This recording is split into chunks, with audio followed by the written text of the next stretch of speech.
एक समय की बात है। रात को सोनू ट्रेन में वॉशरूम जाने के लिए उठता है। अचानक बहुत तेज हवाएं चलने लगती हैं। साए साए की आवाजें आने लगती हैं। तभी किसी के रोने की आवाज सोनू को सुनाई पड़ती है और एक भूतिया साया सोनू के बगल से जाता हुआ दिखता है। अरे अभी तो सिर्फ 2 ही बजे हैं। ये इतना अजीब सा माहौल कैसे हो रखा है। खैर जो भी है, अभी तो बहुत समय है पहुंचने में। चलो वॉशरूम जाके आता हूँ, तब वापस सो जाऊंगा। सोनू अपने कंपार्टमेंट में अपनी सीट से उठकर थोड़ा आगे जाता है तो वो देखता है कि अगली सीट पर 4 लोग बैठकर कोई खेल खेल रहे होते हैं। अरे भाई, हम ये खेल खेल तो रहे हैं, बट सोच समझ लो, कभी ये खेल हम पर ही भारी पड़ जाए। चल चल डरपोक, कैंडल जला जल्दी से और इस पेपर के बीचों बीच एक गोला बना के उसके अंदर रख दे। अरे भाई, ये तुम लोग क्या कर रहे हो? कौन सा गेम है ये? मुझे भी बताओ। भाई, ये बहुत डरावना खेल है, इसमें मरने का भी डर है। मतलब मौत का खेल। ऐसा कुछ नहीं होता, सब इंसान द्वारा बनाए गए चोचले ही हैं। भाई मैं नहीं खेलूंगा, मुझे डर लग रहा है और मुझे अभी नहीं मरना। हाँ भाई पिंकू, तू नहीं खेलेगा तो हम 3 लोग ही रह जाएंगे और फिर हम ये गेम ही नहीं खेल पाएंगे, इसलिए तुझे खेलना ही पड़ेगा। ठीक है ना भाई, वैसे तो मुझे तुम लोगों की बातें सुन के हंसी आ रही है, पर कोई नहीं, आज ये भी करके देख लेता हूँ। पिंकू वहाँ से हट जाता है और उसकी जगह सोनू बैठ जाता है। पिंकू, अक्कू, सोनू और टुन्नू मिलकर ये खेल खेलने लगते हैं। इस पेज पर मैंने पेंसिल से ये गोला बना दिया है, इसके अंदर सोनू तुम एक कैंडल जला के रखो। ठीक है, मैं करता हूँ। आप सारे एक दूसरे का हाथ पकड़ो और जलती हुई कैंडल की तरफ देखते हुए बोलो, मैं तुम्हें महसूस कर रहा हूँ, मुझे पता है कि तुम यहीं हो, अपनी मौजूदगी का एहसास कराओ।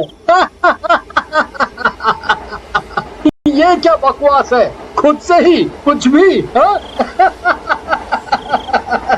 हंसो नहीं भाई, जैसे कहा जा रहा है वैसे ही करो, कंसंट्रेशन के साथ, तभी तुम यकीन करोगे। अच्छा। सारे मिलकर वापस सेम लाइंस दोहराते हैं जो सिक्कू ने कही थी। कई बार दोहराने पर अचानक उस गोले से काला धुआं सा ऊपर की तरफ निकलता है और कैंडल की लौ का रंग बदलने लगता है।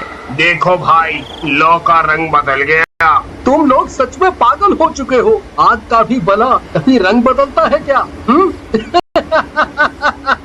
भाई, इसे ऐसे विश्वास नहीं होगा, कुछ और तरीका अपनाते हैं इस जनाब को यकीन दिलवाने के लिए। अक्कू इस बार गोले के अंदर बुझी हुई कैंडल रखता है और सब लोग आंखें बंद कर लेते हैं और सब लोग आंखें बंद करके एक दूसरे का हाथ पकड़कर, चलो अब मेरे पीछे बोलो सारे, हमें पता है कि तुम यहीं हो, अपनी मौजूदगी का एहसास कराओ। कई बार यही लाइंस दोहराने पर अचानक कैंडल जलने लगती है और अचानक उन सबको गुर्राने की आवाजें आने लगती हैं।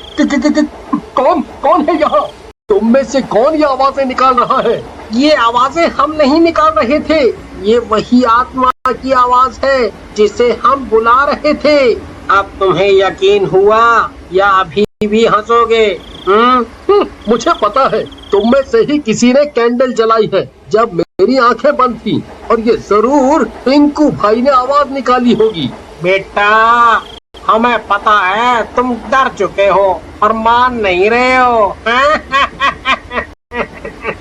और सब लोग ये सुनकर हंसने लगते हैं। चलो चलो, काम करो अपना, मैं जाता हूँ अब सोने, ये सारी फालतू की बातें हैं। सोनू अंदर ही डर रहा होता है, पर वो सोने की कोशिश करता है अपनी सीट पर आकर। तभी सोनू को एक साया अपनी सामने वाली सीट पर दिखता है। कौन है वहाँ? सोनू को अब अजीबोगरीब आवाजें सुनाई देने लगती हैं। सोनू डर के मारे आंखें बंद कर लेता है और जबरदस्ती सो जाता है। उसकी नींद खुलती है तो वो देहरादून स्टेशन पहुंच चुका होता है। भैया के घर आकर वो ट्रेन की पूरी घटना उन्हें बताता है। अब आप ही बताओ, कितनी सच्चाई है इसमें? खुद ही करके देख लेते हैं एक बारी। मुझे भी एक ऐसा खेल पता है, पर कभी ट्राई नहीं किया। चलो साथ में ट्राई करते हैं, पर हमें अकेले अकेले अलग अलग जगह पर ट्राई करना पड़ेगा। रात होते ही भैया के कहने पर सोनू बाथरूम में एक कैंडल लेकर अकेले जाता है और शीशे के सामने खड़ा हो जाता है। मुझे पता है तुम्हारी मौत कैसे हुई थी। आओ आके मुझे अपनी पूरी कहानी बताओ। ओ माशिरो, मुझे पता है तुम्हारी मौत दर्दनाक तरीके से हुई थी। आओ मेरे सामने आओ। तभी अचानक शीशे में एक जला हुआ डरावना चेहरा नजर आता है। सोनू वो चेहरा देखकर डर जाता है, पर हिम्मत बांधकर रिचुअल पूरा करने लगा। आओ मेरे सामने आओ और अपनी मौजूदगी का एहसास दो। तभी वो ओमाशीरो का भूत शीशे में से ही फूंक मारकर कैंडल बुझा देता है। तभी बाथरूम की लाइट भी फ्लिकर करने लगती है। अरे ये क्या होने लगा? ओमाशीरो, ये सब तुम कर रहे हो क्या? तुम कर रहे हो? तभी ओमाशीरो का भूत जोर जोर से हंसने लगता है और अपने आप बाथटब का पानी चलने लगता है। धीरे धीरे बाथटब में पानी ऊपर तक भरने लगता है। तभी सोनू को महसूस होता है कि बाथटब में कोई अंदर नहा रहा है। कौन है बाथटब में? ओमाशीरो, क्या तुम हो अंदर? तभी सोनू को पीछे से एक धक्का लगता है और वो सीधा बाथटब में जा गिरता है। गिरते ही उसे फील होता है कि वो किसी के ऊपर गिरा है। ओमाशीरो, मुझे पता है कि ये तुम हो। मुझसे बात करो, बताओ क्या हुआ था, पूरी कहानी बताओ। बाहर से तभी सोनू के भैया की आवाज आती है। क्या सब ठीक है अंदर? हाँ। फिर भैया दूसरा रिचुअल करने के लिए एक बहुत पुरानी अलमारी में माचिस की तीली लेकर घुस जाता है। अब मैं अंदर से अलमारी का दरवाजा बंद कर लेता हूँ। कोई है मेरे पीछे? मुझे पता है तुम अंधेरी दुनिया से आए हो। क्या तुम यहीं हो? तभी भैया के पीछे से रोने की आवाज आने लगती है और भैया के कंधे पर एक नीला हाथ रखता है कोई। भैया के पसीने छूटने लगते हैं। हिम्मत करके भैया उस भूत से पूछता है, तुम इस दुनिया में कब से हो? मैं सालों से इसी दुनिया में हूँ। मैं अब इंसानों की दुनिया में आना चाहता हूँ। तुम मुझे भी अपने साथ इस अलमारी से बाहर ले चलो।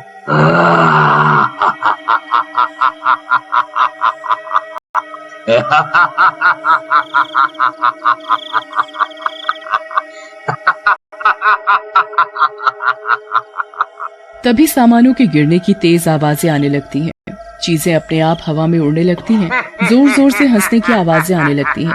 सोनू ओमाशीरो से बात करने की कोशिश करता है। क्या हुआ था तुम्हारे साथ? कैसे मौत हुई थी तुम्हारी? मैं बहुत सालों पहले बाथरूम में नहाने आया था और मेरा पैर फिसल गया और बाथटब में सर लगने से मेरी मौत हो गई। फिर मेरी आत्मा शीशे में ही कैद हो गई। अब जब भी कोई कैंडल लेके मुझे शीशे से पुकारता है तो मैं आ जाता हूँ। तो अब तुम अब क्या चाहते हो? अब मैं इंसानी दुनिया में रहना चाहता हूँ। पर कैसे? तुम तो एक आत्मा हो। तुम्हारे शरीर में प्रवेश करके आज तक जितने लोगों ने भी ये खेल खेला उन्होंने बीच में ही रोक दिया, पर तुमने इसे पूरा किया। इसलिए अब मैं तुम्हारी आत्मा इस शीशे में कैद करके तुम्हारे शरीर में बाहर रहूंगा। ये सुनकर मानो सोनू को परलोक याद आ जाता है। सोनू थर-थर कांपने लगता है और जोर जोर से भैया को बुलाने लगता है। इधर भैया अपने रिचुअल को पूरा करने के लिए सोच ही रहा होता है कि सोनू की चीखें सुनकर भैया तुरंत माचिस की तीली जलाता है और रिचुअल वहीं खत्म करके और भागा भागा बाथरूम की तरफ जाता है। ओमाशीरो सोनू का मुंह बाथटब में ही दबाने लगता है। पानी के प्रेशर से सोनू को सांस लेने में दिक्कत होने लगती है। सोनू छटपटाने लगता है। वो तेज तेज बाथटब के पानी में पैर मारने लगता है और अपने आप को बचाने की कोशिश करता है। छोड़ मुझे छोड़ दे मुझे। नहीं, इतने सालों के बाद मुझे आजाद होने का मौका मिल रहा है। मैं तुझे मार डालूंगा। और फिर मैं इस दुनिया से मुक्ति पा लूंगा। बचाओ भैया, भैया बचाओ, बचाओ मुझे ये खेल अब नहीं खेलना, बचाओ। भैया बाहर से गेट खोलने की कोशिश करता है पर नाकामयाब होते हैं। सोनू, दरवाजा नहीं खोल रहा, मैं दरवाजा तोड़ने की कोशिश कर रहा हूँ। तुम बस अपने आप को पानी से बचा के रखो, पानी के अंदर अपना सर मत जाने देना। तभी ओमाशीरो अपनी शक्ति से बाथरूम की सारी टैप्स चालू कर देता है और पानी निकलने के सारे रास्ते ब्लॉक कर देता है। बाथरूम में पानी भरता ही जाता है। हे भगवान, ये मैंने बहुत बड़ी गलती कर दी। आज मुझे बचा ले, आज मुझे बचा ले। मैं प्रसाद चढ़ाऊंगा और आज के बाद कभी किसी भी शक्ति का मजाक नहीं उड़ाऊंगा। हे राम जी, पानी तो बढ़ता ही जा रहा है, ऐसे तो ओमाशीरो की शक्ति भी दुगनी हो जाएगी। सोनू, तुम बाथटब से बाहर निकलने की कोशिश करो। उस ओमाशीरो की शक्ति सिर्फ बाथटब में ही दुगनी हो सकती है। मैं जब तक दरवाजा तोड़ रहा हूँ। अच्छा, मेरे खिलाफ चाल चलोगे तुम लोग? तुम्हारी इतनी हिम्मत, अभी बताता हूँ तुम्हें। ओमाशीरो अपना एक हाथ बड़ा करके दरवाजे के बाहर निकलता है और भैया को जोर का धक्का देकर दूर फेंक देता है। भैया का सिर दीवार पर जा लगता है जिससे उसके सिर से खून आने लगता है।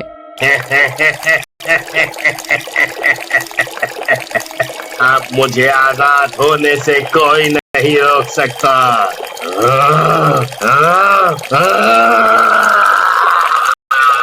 अब मैं क्या करूं? कैसे ये खेल रोकूं? बाथरूम पूरा पानी से भर चुका है। अब मैं ज्यादा देर जिंदा नहीं रह पाऊंगा। 4 बजने से पहले मुझे किसी भी हालत में इसे शीशे में कैद करना होगा, वरना ये बाहर आकर के त्राही मचा देगा। ओमाशीरो की शक्तियाँ सिर्फ बाथरूम तक ही सीमित हैं। इसी का फायदा मुझे उठाना पड़ेगा।